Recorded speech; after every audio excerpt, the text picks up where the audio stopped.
The day Thomas Amadi died was the hottest day of the year. His blood spread across the dusty road like spilled palm oil, seeping into the thirsty earth that had already taken so much from his family. His son Michael, just 19, cradled his father's broken body, oblivious to the gathering crowd, to the wails of approaching women, to everything except the fading light in his father's eyes. "Stay with me, father," Michael begged, his voice cracking like dried wood. "Please, don't leave me." But Thomas Amadi was already leaving. Each ragged breath pulled him further away from the son he had sacrificed everything for. His calloused hand, strong enough to break stones at the quarry for 14 years, trembled as it reached up to touch Michael's tear-stained face one last time. Just 3 hours earlier, that same hand had proudly displayed Michael's university acceptance letter to anyone who would look. "My son," Thomas had announced at the village square, chest puffed with pride despite his threadbare shirt, "will be the first Amadi to walk through university gates. He will become someone important." The neighbors had smiled and nodded, though doubt clouded their eyes. Everyone knew the crushing weight of a 1 million naira university fee, an impossible sum for a quarry worker whose body was already failing after years of breaking rocks under the merciless sun. But Thomas had a plan. He always had a plan. "God did not bring my son this far to abandon him," he had told his wife Sarah that morning, as she packed his small lunch of boiled yam and palm oil. "I will find a way." Now, as Thomas lay dying in his son's arms, those words echoed in Michael's mind with cruel irony. The acceptance letter was still in his father's pocket, now stained with his blood. 10 meters away stood a gleaming black SUV with a crumpled hood, its driver, David Okonkwo, swaying on his feet. The smell of expensive whiskey wafted from him as he shouted at the gathering villagers. "The fool ran onto the road," David slurred, pointing an accusing finger at the dying man. "I couldn't stop in time." David was the only son of Chief Martin Okonkwo, the most powerful man in their local government area. His tailored clothes and gold watch gleamed obscenely in the harsh sunlight, a stark contrast to the dusty, sweat-soaked workers gathering around the scene. "Liar!" shouted an old quarry worker named Amika, who had witnessed everything. "You were speeding like a madman. Thomas was crossing where he always crosses." But David's friends were already surrounding him protectively, ushering him back into the damaged vehicle. "Father," Thomas whispered, blood bubbling at the corners of his mouth. Each word seemed to cost him immeasurable effort. "The tin box, under our bed, I saved." "Don't speak, father," Michael pleaded, pressing his hand against the gaping wound in Thomas's chest, as if he could somehow push life back into him. "Help is coming." But they both knew no help would arrive in time. Their village was 2 hours from the nearest hospital, and no one in the gathering crowd owned a car. Thomas's eyes, already growing distant, found Michael's with sudden clarity. "Promise me!" he gasped, fingers clutching his son's shirt with surprising strength. "Promise you will still go, become what I could not." "I promise," Michael sobbed, the words torn from somewhere deep inside him. "But father, please don't go. Mother and I need you. Please." A thin stream of blood trickled from Thomas's mouth as he tried to smile. "I am proud of you, my son. So proud." His final breath left him with a soft sigh, like the evening breeze through palm trees. The hand gripping Michael's shirt went limp. Thomas Amadi, quarry worker, devoted husband, loving father, was gone. Michael's anguished cry pierced the heavy afternoon air, a sound so primal it caused birds to take flight from nearby trees. He pulled his father's body close, rocking back and forth, his tears falling onto Thomas's still face. The crowd parted as Sarah Amadi pushed through, her marketing basket still on her head, abandoned vegetables tumbling onto the dusty road. Her wail upon seeing her husband's body would haunt the village for years to come. She fell to her knees beside Michael, her body convulsing with grief as she touched her husband's face. "My Thomas," she cried, her voice breaking. "What will we do without you?" As mother and son clung to each other over Thomas's body, the black SUV's engine roared to life.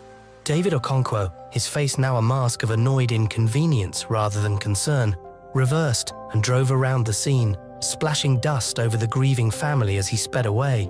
No one dared to stop him. Everyone knew Chief Martin's power. Everyone knew what happened to those who challenged him. The sun began its descent as villagers helped carry Thomas's body back to the small mud brick home he had built with his own hands 10 years ago when he married Sarah. Women brought cloths to wash the body. Men spoke in hushed tones about collecting money for a proper burial. Inside their small bedroom, Michael and Sarah sat in stunned silence beside Thomas's clean body. The acceptance letter, now carefully wiped of blood, lay on the small wooden table beside him, a paper promise of a future that suddenly seemed impossible. Michael reached under the bed and found the tin box his father had mentioned. Inside were carefully folded Naira notes, Thomas's secret savings for his son's education. Michael counted it with trembling hands.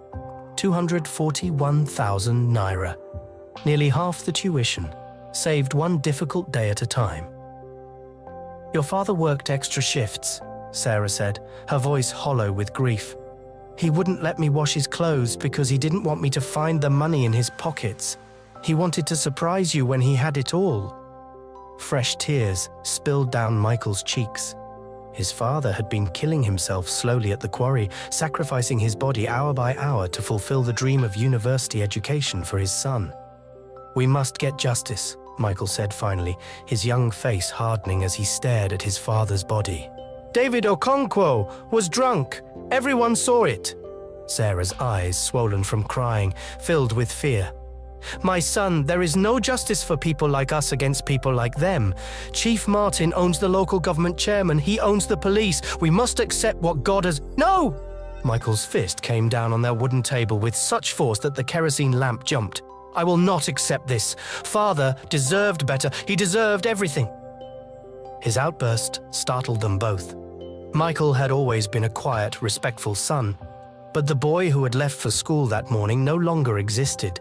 In his place was a young man burning with rage and grief, a dangerous combination. A soft knock interrupted the tense moment. It was Jessica Obiora, daughter of wealthy businessman Thomas Obiora. She stood hesitantly at the doorway, her eyes reflecting the grief she felt for her friend. Jessica and Michael shared a history that crossed the village's strict social boundaries. They had first met 3 years ago when both attended the village school, before Jessica's father sent her to a prestigious academy in the city. Despite the distance and their different backgrounds, Jessica would return during holidays, and they maintained a deep friendship that grew stronger each year. Their unlikely bond had formed during a school project, when Michael, despite his humble background, had outperformed everyone with his natural intelligence. Jessica, impressed rather than jealous, had begun seeking his help with difficult subjects. In return, she shared her books and resources with him. Over time, Michael showed Jessica the simple joys of village life her privileged upbringing had denied her, climbing mango trees at dawn, fishing in the stream with handmade nets, and joining harvest celebrations where everyone contributed, regardless of status. Though neither dared name the feelings growing between them, their connection had deepened into something meaningful, despite both knowing the vast social gap between their families would be nearly impossible to bridge in their society. Yet in times of crisis, Jessica had always found ways to be there for him, defying her father's increasingly vocal disapproval of their friendship. "Michael," she whispered, her beautiful face streaked with tears as she entered. "I just heard. I'm so sorry." She knelt beside Sarah, taking the older woman's hand in hers. Then she turned to Michael, her eyes reflecting his pain. "My father sent money for the burial," she said hesitantly. He said it's the least he could do. It should cover some expenses, the traditional offerings, and the feast for mourners." Michael wanted to refuse, to throw the money back at Thomas Obiora's charity, but one look at his mother's exhausted face stopped him. Pride would not bury his father. "Thank him for us," he managed to say. Jessica nodded, then leaned closer to Michael. "David is at the Big Chief bar right now," she whispered urgently. "He's laughing, drinking, telling everyone it wasn't his fault. My father says Chief Martin is already bribing witnesses to say your father suddenly ran into the road." Something cold and hard settled in Michael's chest at these words. He looked at his father's face. peaceful now, as though merely sleeping. And then at the university acceptance letter that had cost Thomas Amadi his life. "He would come home so tired he could barely eat," Sarah said quietly to Jessica, gently stroking her husband's peaceful face. "His hands bled every night, but he never complained. Not once." Jessica stayed with them until late, helping the women prepare food for the mourners who would come the following day. When she finally left, promising to return for the burial, Michael walked her partway home. "My father says what happened to your father is wrong," she told him, her voice barely audible in the darkness. "He says even a poor man deserves justice." Michael said nothing, the rage still burning too hot for words. "Whatever you need, Michael," Jessica added, squeezing his hand. "I'm here." For 2 days, the Amadi home was filled with mourners. Women from the village took turns cooking and cleaning, while men gathered in the small compound, speaking in hushed tones about Thomas's life and the injustice of his death. Each visitor brought what little they could, a few cups of rice, some yams, small tokens to support the family in their time of grief. Though Jessica's father had covered the burial expenses, the community's modest offerings were meant to sustain mother and son in the difficult days ahead. Their poverty made their generosity all the more profound, as each gift represented significant sacrifice from people who had little to spare. Several elders also pressed small envelopes with naira notes into Sarah's hands, insisting that Thomas had helped them in times past, and this was merely repayment of old debts. On the second day, they buried Thomas in a simple ceremony behind their home. There was no money for a coffin, so Thomas was wrapped in his best clothes and a white cloth donated by neighbors. The elders performed the traditional rites, pouring libations and speaking blessings over the man who had lived honorably despite his struggles. Michael insisted on digging the grave himself despite numerous offers of help. Through the night before the burial, he worked by lantern light, his shirt soaked with sweat and tears as the shovel bit into the earth again and again. He needed to feel the soil between his fingers, needed the physical pain to distract from the agony in his heart. Each strike of the shovel into the ground was both a prayer and a promise to the Father, who had sacrificed everything for him. The village gathered around the grave at dawn, singing hymns as the first rays of sunlight broke through the mango trees that Thomas had planted when Michael was born. Jessica stood quietly at the edge of the gathering, her presence a silent statement against her social standing. Michael stood stoically as the village men lowered his father's body into the earth. When it came time to cover the grave, he stepped forward first, taking a handful of red soil.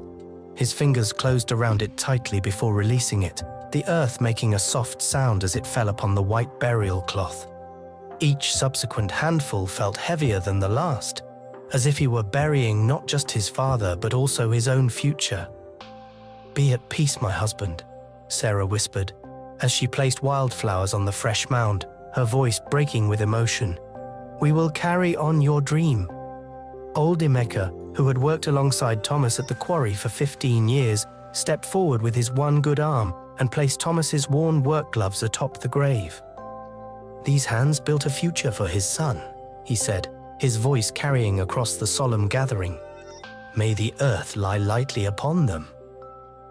As the villagers dispersed, offering final condolences, Michael and Jessica stood apart from the others. "My father says what David and the chief did is wrong," she told him, careful to keep her voice low. "He says even Chief Martin cannot escape God's judgment." "I don't want God's judgment," Michael replied, his voice hollow. "I want justice in this life, not the next." Jessica squeezed his hand briefly before departing. After the last mourners left, Michael and Sarah returned to their home to prepare for their journey to Chief Martin's compound. Through their small window, the fresh grave stood visible as a stark reminder of all they had lost in just 48 hours.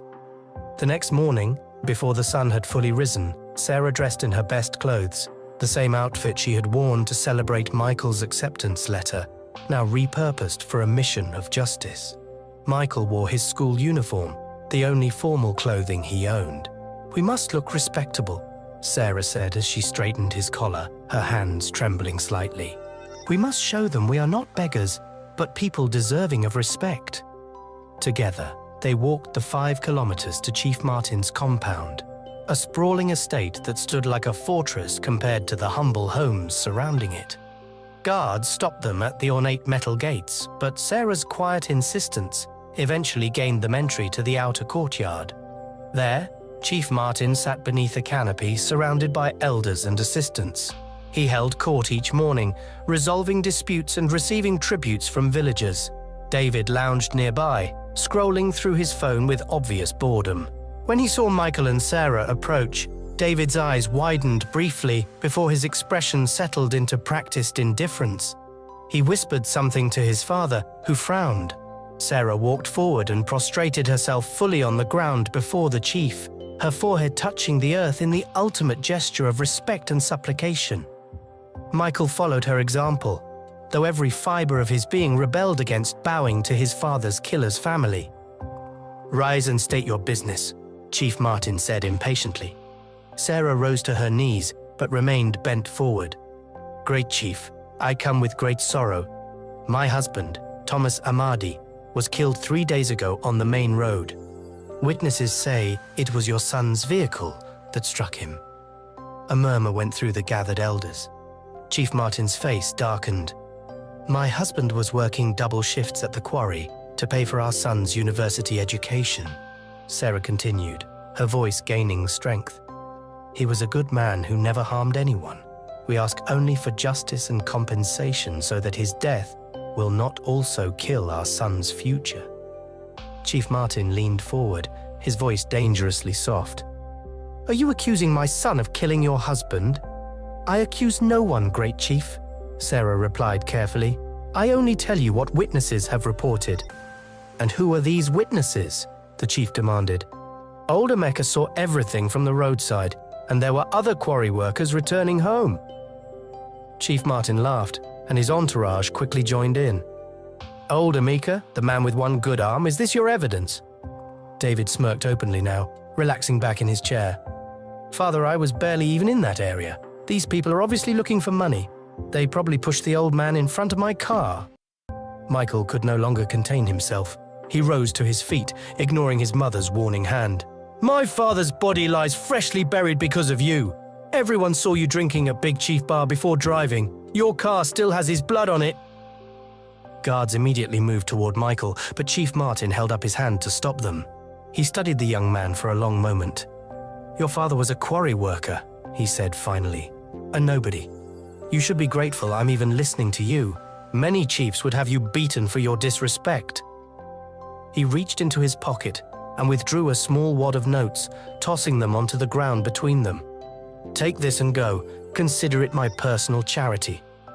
The money, 5,000 naira, wasn't even enough to cover Thomas's burial, let alone a fraction of the university fees he had died trying to earn. "This is nothing," Michael said, his voice breaking. "My father's life was worth more than this." Chief Martin's face darkened with anger. "You dare question my generosity? Guards, remove them!" As they were being dragged away, David called out, "If you want more money, old woman, you can crawl between my legs and beg for it." The guards and elders laughed. Michael lunged at David but was quickly restrained. Sarah, however, twisted free from her guard's grip and turned back. "If I do this," she asked hollowly, "will you help my son go to university?" The courtyard fell silent. David's laughter cut off abruptly, surprised by her willingness. Chief Martin raised an eyebrow, then nodded to his son, amused by the unexpected entertainment. "If you crawl between his legs," the chief said with cruel deliberation, "I'll give you 30,000 naira." Michael fought wildly against the hands holding him. "Mama, no! Don't do this! Baba would not want this!" But Sarah, seeing her son's future slipping away, looked at Michael with eyes full of the same determination that had driven Thomas to work himself to death. "A parent's sacrifice is never too great," she said softly. Then, before the entire gathering, Sarah Amadi lowered herself to her hands and knees. The proud woman who had raised Michael with dignity, who had stood beside Thomas for 20 years building a respectable life from nothing, now crawled across the dirt courtyard toward David, who stood with his legs apart, a triumphant smile spreading across his face. Time seemed to slow as Sarah completed the humiliating act. When she finished, her face covered in dust and tears, David simply turned away with a laugh. "Take them out," Chief Martin ordered. "No money forthcoming. And be grateful I don't have you arrested for your accusations." As they were escorted from the compound, Michael supported his mother's trembling form. Inside him, something had changed. The burning rage and shame had crystallized into a cold, hard purpose that would define the rest of his life. That night, as Sarah collapsed into exhausted sleep, Michael sat outside their home, staring at his father's fresh grave. The university acceptance letter lay crumpled in his hand. "I will make this right, Baba," he whispered into the darkness. "Whatever it takes, however long it takes, they will pay for what they've done to you, to Mama, to us." He smoothed out the crumpled letter, folded it carefully and placed it in the pocket closest to his heart. His education would have to wait, but justice would not.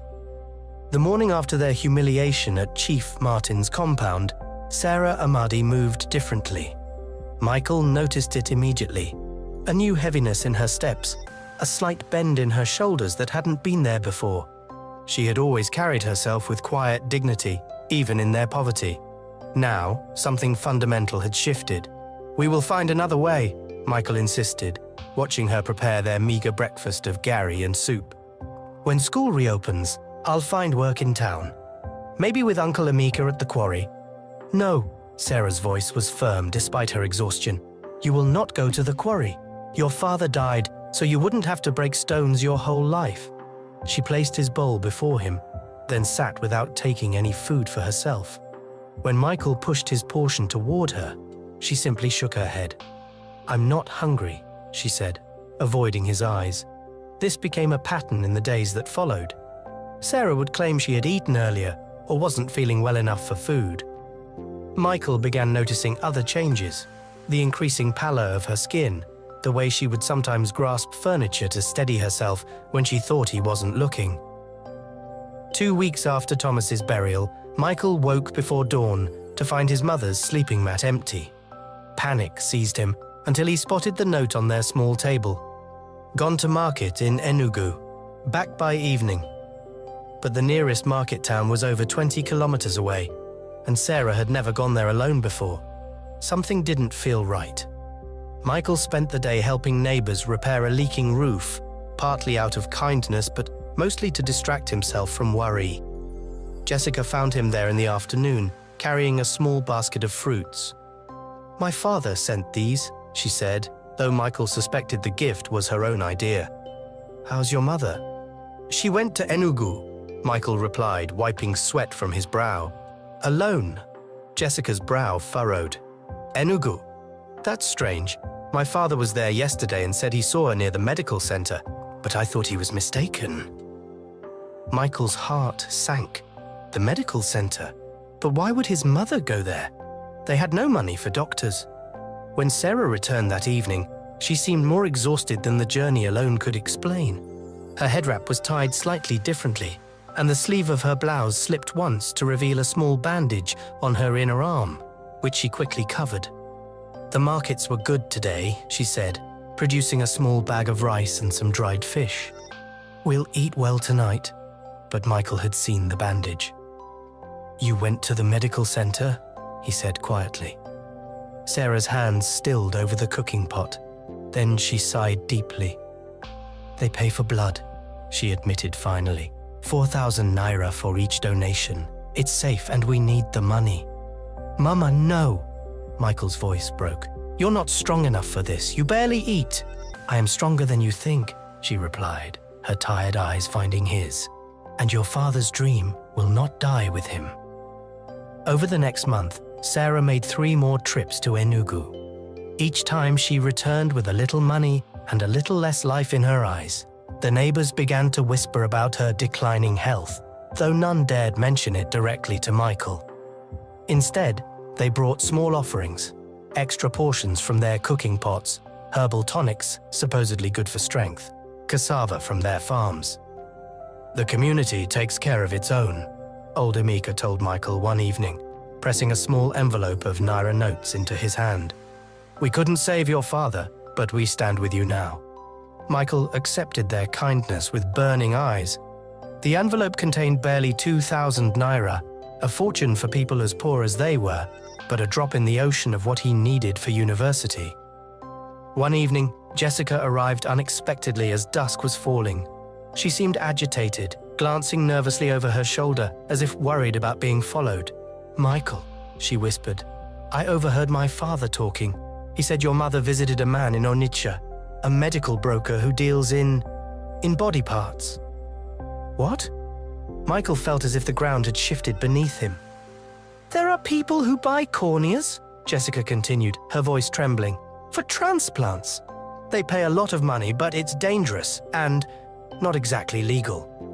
Before Michael could process this horrifying information, Sarah emerged from their home, startling them both. Her right eye was covered with a dirty bandage, and she moved with the uncertain steps of someone trying to navigate with compromised vision. "Mama!" Michael cried, rushing to her side. "What happened to your eye?" "Just an infection," Sarah said unconvincingly. "The traditional healer gave me medicine." But when Jessica left and Michael confronted his mother again, the truth finally emerged. Sarah had sold one cornea to a broker working with a private clinic in the city. "They paid 200,000 Naira, she said, her remaining eye bright with feverish triumph as she produced a bundle of notes from beneath her wrapper. "Almost half of what we need now." Michael felt physically ill. "Mama, how could you? Your eye!" "What use are my eyes if I cannot see my son succeed?" Sarah asked simply. "I can still cook with one eye. I can still clean. But you need both your eyes to read books to become something greater." That night, Michael wept silently on his sleeping mat, the weight of his mother's sacrifice crushing his chest. He had never felt so helpless, so trapped between love and responsibility. 2 days later, a sleek car stopped outside their home. Thomas Obiora, Jessica's father, stepped out wearing an expensive agbada and gold-rimmed glasses.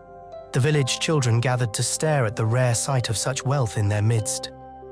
"Mrs. Amadi," he greeted Sarah with exaggerated courtesy, "I've come to offer assistance."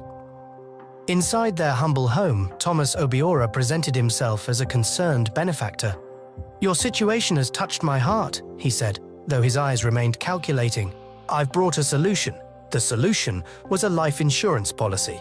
For a premium of 50,000 Naira, which he offered to loan them, Sarah could be insured for 10 million Naira in the event of her death.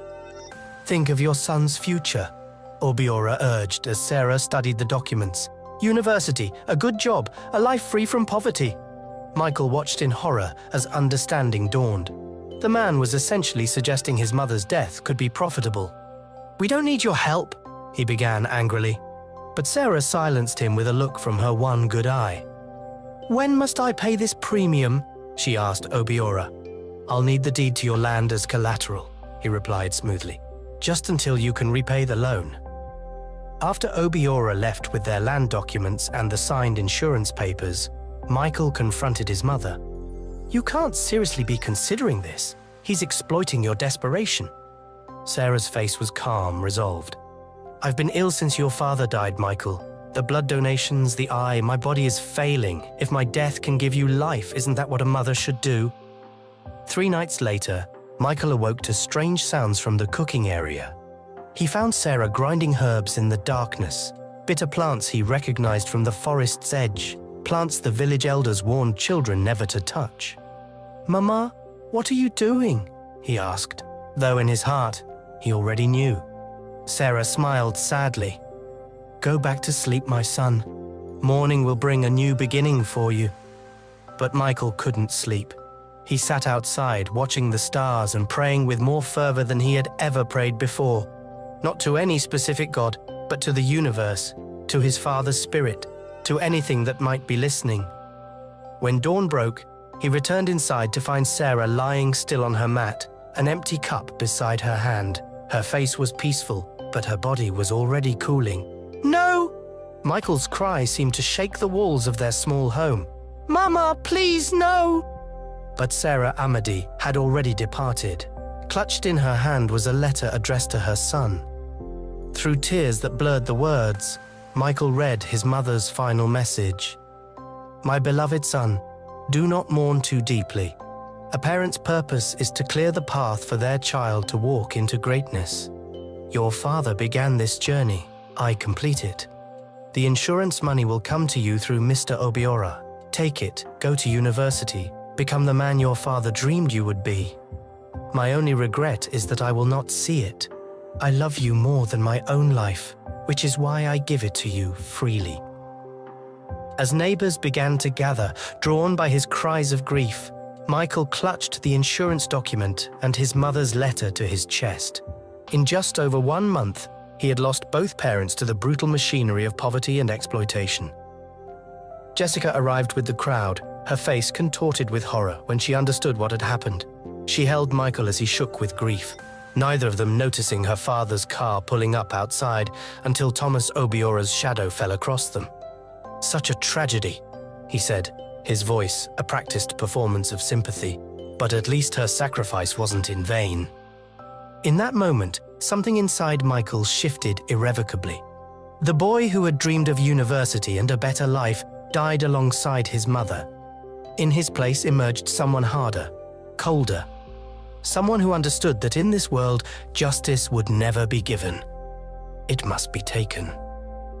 The village buried Sarah Amadi the next day, beside her husband. Like Thomas's funeral, there was no coffin, just Sarah's body, wrapped in white cloth, lowered into the red earth Michael had dug through the night. His hands were raw and bleeding, but he welcomed the pain. It was the only thing that felt real anymore. The entire village gathered, their faces solemn under the harsh morning sun. Women who had barely spoken to Sarah in life now wailed as if they had lost a sister. Men who had looked through Thomas as if he were invisible now spoke of his wife's quiet strength. Michael observed it all with detached curiosity, noting how death transformed the ordinary into the saintly. Jessica stood apart from the other mourners, her eyes never leaving Michael. When the elders finished their prayers and the last handful of soil covered Sarah's grave, she approached him and consoled him and whispered something into his ears. "You are not alone," she said softly. Thomas Obiora watched this exchange with narrowed eyes before approaching Michael himself, placing a heavy hand on the boy's shoulder.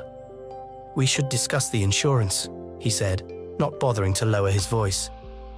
"Come to my house tomorrow morning." Michael nodded, his face expressionless despite the rage simmering beneath his skin. The irony didn't escape him. His mother had died for this man's promised money, yet he spoke of it as casually as discussing the weather. As the mourners dispersed, old Emeka lingered, his one good arm awkwardly patting Michael's back. "Your parents were good people," he said, voice rough with emotion. "Too good for this world of ours." "Good people die," Michael replied flatly.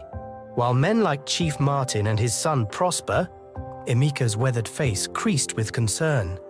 "Be careful with thoughts like those, my son. They can consume you."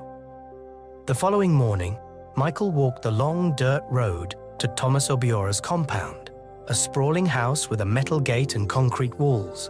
The guard recognized him and let him in without question, directing him to the veranda where Obiora sat drinking tea. "Ah, young Michael," Obiora greeted him, not bothering to stand. "Sit. Would you like some tea?" Michael remained standing. "I've come about the insurance money." Obiora's smile didn't reach his eyes. "Yes, of course. These things take time, you understand. Paperwork, verification. The company needs death certificates, proof of identity." "My mother died 2 days ago," Michael said. "She took her life because you promised her this money would come to me." "And it will," Obiora assured him, setting down his teacup. "But there are procedures. Come back in a week." A week later, Michael returned. This time, Obiora claimed there was a problem with the paperwork. "Your mother's death," he said delicately, "was self-inflicted. The policy has clauses about such matters." "What clauses?" Michael demanded. "You never mentioned any clauses to her." "They were in the fine print," Obiora replied smoothly. "I'm fighting for you, young man. Give me another week." This pattern repeated for nearly a month. Each time Michael came, Obiora had a new excuse, a new delay. Meanwhile, Michael's saved resources dwindled. The money his father had hidden, 241,000 naira, and the money from his mother's blood donations and eye sale, 200,000 naira, remained untouched in the tin box, meant for his education. But daily survival was becoming harder. The village's generosity could only stretch so far. On his fourth visit, Obiora's patience seemed to wear thin. "Listen, boy," he said, dropping the facade of concern. "The policy requires investigation. Your mother's death was suspicious. Suicide is rarely covered. If you keep pestering me, I might have to inform the company of certain irregularities." The threat was clear. Michael could lose everything if he pushed too hard. "Come back in a month," Obiora said, turning away. "Perhaps things will be clearer then." They didn't know that Jessica had hidden behind the door, listening to their entire conversation. As Michael was about to leave, he saw Jessica hiding outside, and she quickly approached him, slipping something into his pocket, a handkerchief wrapped around a small object. "Meet me tomorrow night," she whispered, "by the old Iroko tree." She hurried back, not wanting her father to suspect anything, and disappeared into another part of the house. As Michael left the compound, burning with helpless fury, he spotted Jessica again, now in her room watching from an upstairs window. She gave him a knowing nod. Their eyes met briefly before she disappeared from view. That night, Michael couldn't sleep. His mind raced with dark thoughts. Without the insurance money, university was impossible. Even surviving in the village would be difficult, as his parents' small plot of land now legally belonged to Obiora as collateral for the insurance premium loan. When darkness fell the next evening, Michael made his way to the ancient Iroko tree that stood at the village's edge. Local superstition held that spirits dwelled within its massive trunk. Perhaps that's why Jessica had chosen it. Few villagers would venture near it after nightfall. She was already waiting, a small backpack clutched to her chest. When she saw him, she rushed forward, embracing him fiercely. "I'm so sorry," she whispered against his neck. "My father, what he did, it's unforgivable." Michael didn't return her embrace immediately. "Did you know about the insurance?" Jessica pulled back, her eyes wide with hurt. "How could you ask that? I would never—" She stopped, taking a deep breath. "Did you find what I gave you yesterday? The handkerchief with something inside it?" Michael reached into his pocket and unwrapped the handkerchief. Inside was a small ornate key. "It's to my father's safe," Jessica explained. "The one in his study. He keeps cash there, lots of it." Her voice hardened, "Including money that should be yours. You want me to steal from him?" "It's not stealing if it's already yours," she countered. "The insurance policy was a fraud, Michael. I overheard him talking with his business partner. The policy isn't real. It's just a scheme they use to take land from desperate people. They never pay out. They just wait until they legally own the land, then sell it to developers." Michael closed his eyes, a fresh wave of pain washing over him. His mother had died for nothing, a lie crafted by a greedy man. "My father will never pay you," Jessica continued, her words tumbling out urgently. "But I can help you get away from here. Start a new life in the city." She opened the backpack, revealing stacks of Naira notes. "I took this from his safe already. There's 7 million Naira here. I took everything he had stored there. His emergency funds, money from his latest land schemes, even his foreign currency. It's enough for you to rent a place in the city, start a business, maybe even continue your education eventually." "Why would you help me like this?" Michael asked, genuinely puzzled. "He's your father." Jessica's gaze dropped. "My mother didn't just die when I was young. She was driven to it just like your mother." Her voice trembled. "She discovered my father's schemes, how he was cheating widows and vulnerable families. When she threatened to expose him, he made her life unbearable, spread rumors about her mental health, controlled her every move, isolated her from everyone." She looked up, eyes glistening with tears. "They called it a heart attack, but I found her pills afterward. Empty bottle, just like your mother. I was only 10, but I knew, I've always known. I just didn't have the courage to face it until now, until I saw him do the same thing to your family." Michael was stunned by this revelation. "Jessica, I had no idea. No one does. That's how men like my father operate. In shadows, behind respectable smiles." She pressed the backpack into his hands. "Take it. There's a morning bus to the city leaving from the motor park tomorrow at 9. I've already bought you a ticket." Michael's fingers closed around the bag's strap. With this money, he could actually go far beyond what his parents had dreamed. Not just university, but real power. The kind of power needed to return and balance the scales. "Come with me," he said suddenly, surprising himself as much as her. Jessica's eyes widened. "I can't, not yet." She touched his face gently. "My father would search for me, find us both. But once you're established..." She left the sentence unfinished, but Michael understood. This was not goodbye, just separation. A necessary step in a longer journey. "I'll wait for you," she promised. "However long it takes." 10 years, Michael said quietly. "Give me 10 years to become someone with the power to change everything." Jessica nodded. "I'll be here." Michael returned to his empty home and carefully gathered what remained of his parents' legacy. The tin box containing his father's savings of 241,000 naira. The 200,000 naira his mother had earned through her blood donations and cornea sale. These, combined with Jessica's 7 million and the foreign currency, would be his foundation in the city. He packed a small bag with essentials, clothes, his father's old watch, his mother's prayer book, and a photograph of his parents on their wedding day.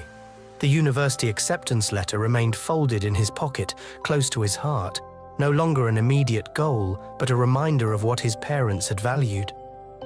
Dawn was just breaking when Michael knelt between his parents' fresh graves. The rising sun cast long shadows across the mounds of red earth still bare of grass. "I will make them pay," he whispered to the silent graves. "Chief Martin, his son, Thomas Obiora, all of them. I promise you both." He placed a smooth stone on each grave, then pressed his forehead to the ground in a final gesture of respect. Perhaps it was his imagination, but the morning breeze seemed to whisper through the leaves above, his mother's gentle touch, his father's steady hand. The motor park buzzed with early morning activity when Michael arrived. Market women arranged their goods for the journey to the city. Drivers argued over routes. Apprentices called out destinations to potential passengers. Amidst the chaos, Jessica waited, her face partially hidden beneath the headscarf. "I was afraid you wouldn't come," she said when she saw him. "I almost didn't," he admitted. "Leaving feels like abandoning them." Jessica took his hands in hers. "You're not abandoning anyone. You're honoring them by surviving, by becoming strong enough to set things right." The driver called for final boarding. Around them, life continued its noisy, heedless rush. 2 young people saying goodbye. It was a scene repeated across the country every day. No one paid them any attention. 10 years, Michael repeated, squeezing her hands. "I'll come back with the power to change everything." Jessica's eyes filled with tears. "I'll be here, waiting, watching over their graves." The final boarding call came. Michael released her hands reluctantly and climbed onto the bus, finding a window seat. As the engine rumbled to life and the bus pulled away, he watched Jessica's figure grow smaller in the distance. She remained standing in the same spot until the bus turned a corner, taking him toward an uncertain future in the vast, indifferent city. Michael leaned his head against the vibrating window, the familiar landscape of his childhood retreating behind him. The village, his parents' graves, the quarry where his father had worked himself to death, the chief's compound where his mother had been humiliated, all of it shrank into the distance. But some things couldn't be left behind. The cold determination in his heart, the memory of his mother's blind eye, his father's blood on the dusty road. These would travel with him, fueling the transformation that had already begun. For the young man gazing out the bus window was no longer just Michael Amadi, the quarry worker's son. He was becoming something else entirely, patient, calculating, and absolutely resolved to return one day and balance the scales of justice. 10 years later, a sleek black Range Rover with tinted windows crawled down the dusty village road, suspension absorbing the familiar potholes with practiced ease. Children stopped their games to stare at the vehicle, a rarity in these parts, where most still walked or used motorcycles for transportation. Behind the wheel sat a man the village would not recognize. At 30, Andrew Okoye, formerly Michael Amadi, was tall, broad-shouldered, and immaculately dressed in a tailored charcoal suit that cost more than most villagers earned in a year. His face had hardened into angular planes, eyes shielded behind designer sunglasses despite the overcast sky. Only the slight tightening of his jaw revealed any emotion as he passed the quarry where his father had worked. The Range Rover stopped at the edge of the village, near the path that led to the Amadi family plot. Andrew stepped out, his Italian leather shoes immediately coated with the red dust he had once considered part of himself. He paused, taking in the unchanged landscape. The same mud houses with tin roofs, the same mango trees lining the main path, the same crushing poverty. What had changed was how the world perceived the man standing before them. The expensive watch gleaming on his wrist, the subtle power in his stance, the air of someone who gave orders rather than received them. Several elderly villagers watched curiously from a distance as the stranger made his way toward the old burial ground. None recognized the quarry worker's son in this polished city man. Why would they? The Michael they knew had disappeared a decade ago, thin and grief-stricken. Not even a man yet. Andrew followed the narrow path behind the old Amadi home, now occupied by another family. The sight of strangers in his childhood home sent a brief pang through his carefully controlled emotions, but he pushed it aside. Sentiment was a luxury he could not afford today. When he reached his parents' graves, he stopped short. Instead of the overgrown, neglected plots he had expected, the graves were immaculately maintained. Fresh flowers adorned both mounds. The weeds had been cleared. Someone had even constructed small cement borders around each plot, with the names Thomas Amadi and Sarah Amadi carefully etched into them. As he stood there, momentarily disarmed by this unexpected sight, a soft voice spoke behind him. "I promised I would wait." Andrew turned slowly. There stood Jessica Obiora, no longer the young girl who had helped him escape, but a beautiful woman of 29. If you're eager to see how this story unfolds, please subscribe and let us know in the comments below. Type "continue." Your feedback will help shape future videos on this channel.